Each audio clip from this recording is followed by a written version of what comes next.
আসসালামু আলাইকুম। আমি স্বপ্নিল হোসেন, আমি অর্থনীতি নিয়ে পড়াশোনা করছি। আমার প্রশ্ন হচ্ছে, আপনি দেশ গড়ার পরিকল্পনায় কৃষিকাজ নিয়ে অনেক প্রতিশ্রুতি দিয়েছেন।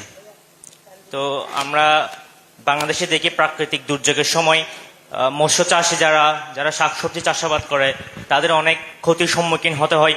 প্লাস যারা পোলট্রি, ডেয়ারি এবং যারা মৎস্য চাষি তাদেরও সেম ক্ষতির সম্মুখীন হতে হয়। পাশাপাশি প্রান্তিক পর্যায়ে যারা কৃষক, সিন্ডিকেটের কারণে তাদের কাছে পণ্য সঠিক ন্যায্য মূল্যটা পৌঁছায় না।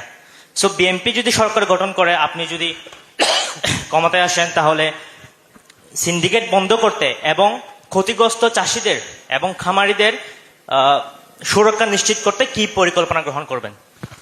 আপনার থ্যাংক ইউ। আপনার এই প্রশ্নটার মধ্যে, টোটাল প্রশ্নের মধ্যে বোধহয় দুটো প্রশ্ন আছে ভেতরে।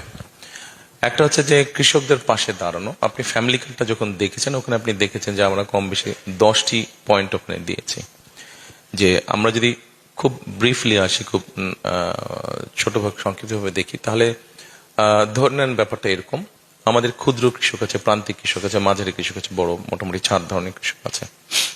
তো এই কৃষকদের পাশে, বিশেষ করে যারা নিজের জমি চাষ করছেন, আমরা প্ল্যান যেটা করেছি, মোটামুটি ভাবে আমাদের প্রত্যেক উপজেলায় কৃষি অফিসার আছে এবং 3 জন সহকারী কৃষি অফিসার আছে তার সাথে। এদের মাধ্যমে আমরা সারা বাংলাদেশে যত কৃষি জমি আছে এবং যে যে জমির মালিক কৃষি কাজের জন্য, পুরো জিনিসটার একটা আমরা ডাটা তৈরি করব। একটা জায়গায়, একটা ব্যাংকে, একটা সার্ভারের মধ্যে পুরো জিনিসটা থাকবে। অর্থাৎ আপনি চট্টগ্রামেই হোক বা ঢাকাই হোক বসে, আপনি সাতক্ষীরাতে কোন একটা পার্টিকুলার উপজেলায় ওই কৃষকটা কি চাষ করছে আপনি জানতে পারবেন। আচ্ছা, আপনি যখন এই ইনফরমেশনটা, ডিটেল ইনফরমেশনটা আপনার কাছে থাকবে, তখন যেহেতু আপনি জানতে পারছেন যে ও কোন সিজনে কোন চাষটা করছে, তখন আপনি ওইভাবে করে আপনার প্ল্যানটা আপনি সাজাতে পারবেন যে তাকে আপনি কখন কোন সহযোগিতা দিবেন।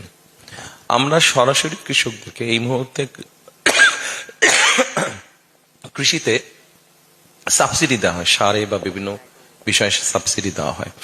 আমরা সরাসরি কৃষকের হাতে সেই সারটা বলেন, আমরা যদি জানি তার যদি 1 বিঘা জমিতে, এখানে কানি বলে বোধ না চট্টগ্রামে, 1 কানি, হ্যাঁ জমির হিসেবে কানি বলে বোধ, হ্যাঁ ধরেন কারো 1 কানি জমি আছে, সে ওই জমিতে কোন সিজনে, সে হয়তো বছরে 2টো ফসল করে, কোন সিজনে কি ফসল করছে আপনি যদি এটা জানেন, তখন আপনি ওকে ওই হিসাবে আপনি একটা সাপোর্ট দিতে পারবেন যে ঠিক আছে, এই বছরও ফার্স্ট সিজনে আলু করছে, তাহলে আপনি ওই আলুর বীজ, সার এবং কীটনাশক দিতে পারবেন। এছাড়া আরো কিছু আমরা সুবিধা রেখেছি। যেমন একটা সুবিধার কথা বলি, আমরা এর মধ্যে অলরেডি এটা এক্সপেরিমেন্টালি আমরা কাজ করেছি। এরই মধ্যে প্রায় 3.5 কিছু বেশি কৃষক ওই অ্যাপের সাথে ইনভলভ। অ্যাপটা কিরকম? অ্যাপটা হচ্ছে যে ওই কৃষকের যে ফোনটা আছে, সেই ফোনের মাধ্যমে সে চেক করতে পারবে কালকে ওয়েদার সিচুয়েশন তার কি থাকবে। কালকে ওয়েদার সিচুয়েশন যদি তার পক্ষে থাকে, তাহলে সে হারভেস্ট করতে পারবে, অথবা সার দিতে পারবে, বা যেটা তার প্রয়োজন সেটা করতে পারবে ওয়েদার চেক করে। এর বাইরে আপনার যখন কার্ডটা থাকবে, তার যেহেতু পুরো ডাটাটা থাকবে, তার জন্য ব্যাংক ঋণ পেতে সুবিধা হবে। কোথাও কোনো প্রাকৃতিক দুর্যোগ হলো, প্রাকৃতিক দুর্যোগে আপনি ইজিলি স্যাটেলাইট দিয়ে এখন বের করে ফেলতে পারবেন যে কতটুকু পার্টিকুলার জায়গা ক্ষতিগ্রস্ত হয়েছে এবং কোন কোন কৃষক এফেক্টেড হয়েছে। আপনি শুধুমাত্র যে যে কৃষক এফেক্টেড হয়েছে, আপনি সঠিকভাবেই তাদেরকে সহযোগিতা পৌঁছাতে পারবেন, এখন যেটা সমস্যা হয় অনেক ক্ষেত্রে। এইগুলো মোটামুটি কৃষক কার্ডের বিষয়। এবারে সেটা আপনি সিন্ডিকেটের না, কোয়েশ্চেন বি তে যাচ্ছি আমি এবার। সিন্ডিকেটের বিষয়টা আছে। আপনি বোধহয় ইকোনমিক্সের ছাত্র বললেন। যেহেতু আপনি ইকোনমিক্সের ছাত্র, আপনি জানেন ইকোনমির নিজস্ব একটা গতি আছে। আপনি যদি ওই গতিটাকে বাধাগ্রস্ত করেন, তখন কিন্তু ওটা আপনাকে স্যুট করবে না। আপনি যে জামাটা পরে আছেন, এই জামাটা যে প্রডিউস করেছে, যে মেক করেছে, আপনি কি তার কাছ থেকে কিনেছেন? ডেফিনেটলি আপনি তার কাছ থেকে কিনেনি। তাকে কেউ অর্ডার দিয়েছে, সেই জামাটা বানিয়েছে, তারপরে এক সাপ্লায়ার নিয়েছে, সেই সাপ্লায়ার থেকে হয়তো হোলসেলার নিয়েছে, হোলসেলার থেকে হয়তো ছোট সেলার নিয়েছে, ছোট সেলার থেকে হয়তো দোকানদার নিয়েছে, দোকানদারের কাছ থেকে আপনি কিনেছেন।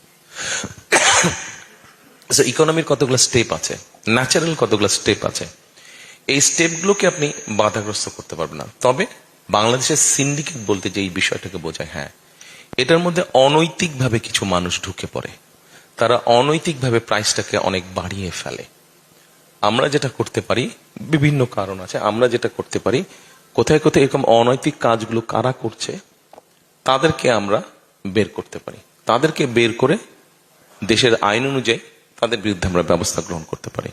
অর্থাৎ এই জিনিসটাকে আমরা ক্লিন করতে পারি, এইভাবে আমরা জিনিসটাকে নিয়ে আসতে পারি। কিন্তু আপনি যদি সবাইকে ধরতে যান তখন কিন্তু ওটা আর বড় ক্ষতির কারণ হয়ে দাঁড়াবে। ওই যে প্রথমে যেটা বললাম, যেহেতু আপনি ইকোনমির ছাত্র, আপনি বুঝবেন ভালো করে, ইকোনমিকে নিজের মতন কন্ট্রোল করতে গেলে গন্ডগোল দেখা দিবে। ইকোনমিকে ইকোনমির মতন চলতে হবে। কেউ যদি ওটাতে এমন কোনো কিছু করতে যায় যেটা অনৈতিক, সেখানে আপনি তখন ব্যাপারটাকে অ্যাড্রেস করতে পারেন। বোঝা গেছে?